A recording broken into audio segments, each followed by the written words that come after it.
Soldiers patrol Guatemala's largest province, the Petén, where a state of siege was declared in May after Mexican drug traffickers massacred 27 farm workers.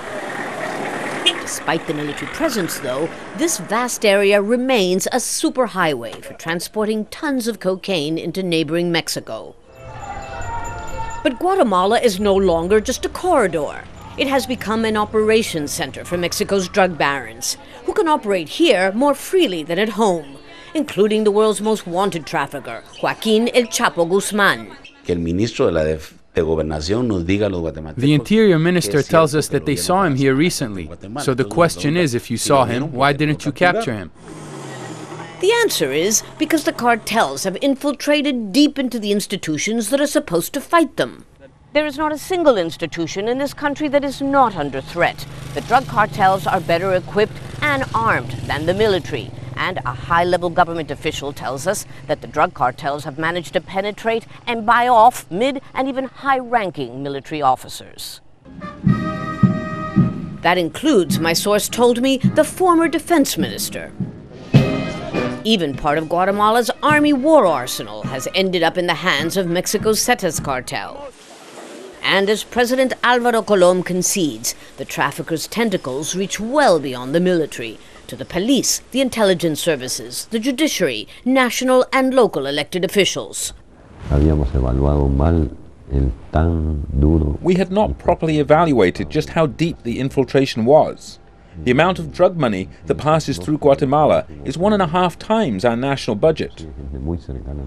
With presidential elections less than a month off, I asked the leading candidate, retired General OTTO PEREZ, just how close he believes Guatemala is to being controlled by the cartels, in effect, a narco state. Every day the traffickers have more of our country under their control. I would say that right now they have a presence in at least 7 or 8 provinces. That's about 35 to 40% of our territory. Violence isn't new in Guatemala, but in the last decade, the murder rate has doubled Mexico's. And in the near total absence of police protection, we find many ordinary Guatemalans, too, have turned this into a must-have accessory. For the need of security, to defend themselves. Given the situation here, people have to defend themselves by their own means. The government attributes nearly 50% of murders directly to drug traffickers. Everyone is at risk, especially during election season, when the cartels try to ensure candidates of their choice are installed. In hours' drive from the capital in San Juan Pinula, we meet Miguel Solanas, whose house has just been riddled with gunfire. He's one of 6 candidates for mayor, 2 of whom have already been murdered, another one injured for refusing to drop out of the race. He shows me the latest death threat. We've already taken down 2, 3 are left. It's going to be your turn next, and well, the rest of it I won't translate. It's not fit for television. A few days later, we learn the smiling candidate on this poster has been arrested for allegedly carrying out the attacks. Most suspect drug traffickers put him up to it.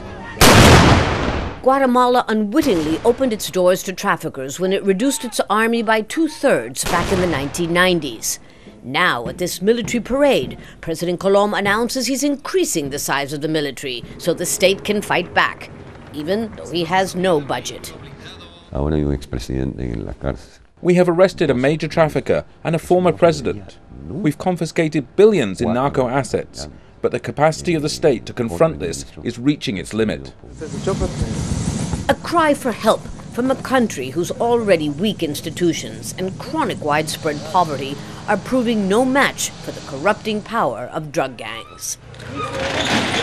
Lucia Newman, Al Jazeera, Petén, Guatemala.